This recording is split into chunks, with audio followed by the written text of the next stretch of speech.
Unfortunately, these pilot reports remain unconfirmed because military personnel in this country refuse to talk on the record.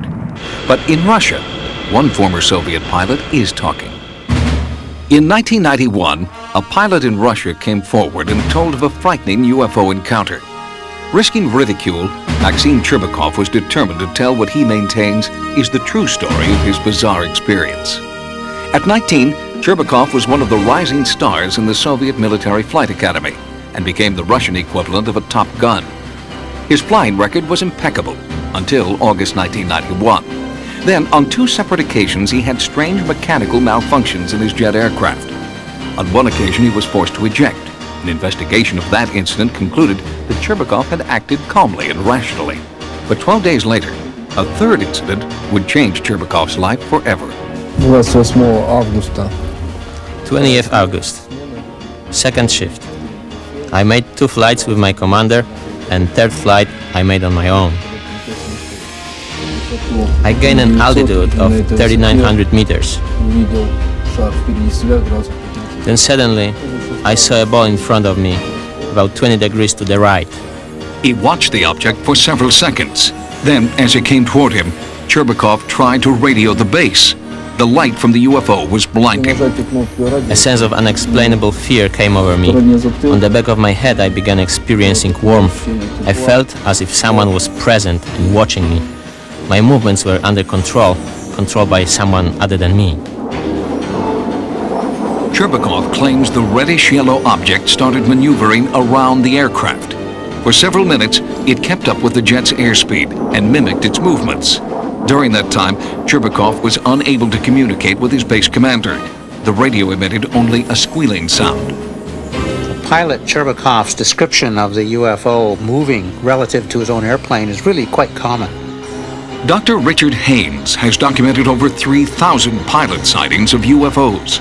I have thousands and thousands of cases of pilots in daylight encounters with structured objects, in the sense of having 3-dimensional mass, in the sense of having aerodynamic kinds of flight behavior relative to the aircraft. And so what he describes here fits in very nicely to what I have from hundreds of other pilots around the world. Suddenly, in rapid-fire succession, the generator in Cherbakov's jet failed. The instruments indicated a fire on board, and the cockpit filled with smoke. The base commander ordered Cherbakov to eject. I began arguing with the commander because the plane was still above the residential area. My altitude began to drop rapidly. I had to pull the plane out of a nose dive. At the altitude of 1,000 meters, I finally cleared the residential area and I ejected. 4 seconds later, the plane exploded. Cherbakov landed safely in a field and was rescued an hour later by a military helicopter. While officials combed the wreckage of the jet, Cherbakov was examined at a military hospital. An intensive 3-day interrogation followed. The interrogation was conducted with a sense of total distrust toward me. Right from the start, they told me that the first, the second, and now the third incident is all your own doing. Cherbakov was also interrogated by the KGB, who did not believe his story and charged him with insubordination and sabotage under the International Terrorism Act. Cherbakov claims the KGB threatened that if he did not tell the truth, he would be brought to trial, found guilty of terrorism, and shot by a firing squad. Vladimir Azhaja heads the Russian Center for the Study of UFOs, housed in the Ministry of the Interior in Moscow. Dr. Azhaja is considered one of the world's foremost experts on UFO phenomena and has studied Cherbakov's case.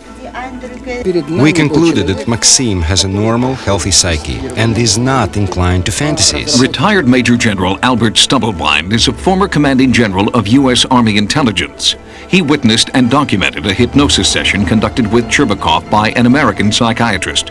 As she was taking him into the trance, he changed from this terrorized, fear-ridden kid into a pilot, sitting in the cockpit, sitting in the seat, sitting with the controls, relating what was going on. There was a change in the individual. Anybody can fabricate. The question is, was he fabricating? And he struck me as a person who, in that situation, was not fabricating. Whatever it was that he was saying, he truly believed had happened to him. Maxime really believed he had not done anything wrong, in fact had done the right thing, and desperately wanted this sorted out. Although affidavits to that effect were presented at his court-martial hearing, the court still blamed Cherbakov for the destruction of his aircraft. But the military prosecutor admits that some of the evidence of Cherbakov's innocence was very convincing. From the beginning, I had doubts about the truthfulness of Cherbakov's statement. But after questioning his mother, his comrades, and his superiors, I became convinced that Cherbakov had an encounter with a UFO. In January 1992, the case against Maxime Cherbakov was dropped. But despite this vindication, he was not welcomed back into the military. There is no training for pilots to deal with such encounters. The older pilots told me that a lot of encounters happen, but they don't speak about them. I feel that I'm missing something from my soul that I want very much. My love for the planes and flying has remained and will continue to remain. Did Maxime Cherbakov see a UFO? We may never know the answer, but one thing is clear. Maxime Cherbakov ejected only after he saw that his jet would avoid populated areas below. Many in Russia suggested that Cherbakov should be awarded a medal for heroism.